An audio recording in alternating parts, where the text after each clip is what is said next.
What makes Fisher traction so great and so much better than the competition, you can use it to accomplish decompression.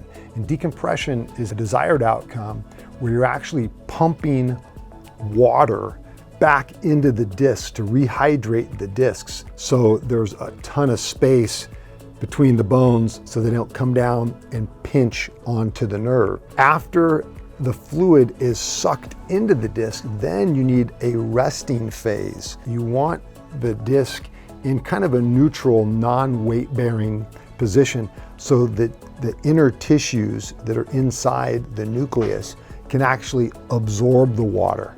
The release strap enables you to lessen the pull force on the traction. After 5 minutes goes off, then what you're gonna do is you're gonna pull on the release strap. The key is you wanna hold this release strap to relax the traction for at least 30 to 60 seconds. Then you let it go and you re-engage the pull and it starts the traction phase again. Same principles apply. After about 5 minutes of traction, then you're gonna wanna pull and you lay for about 30 to 60 seconds. And then again, you let it go and it re-engages.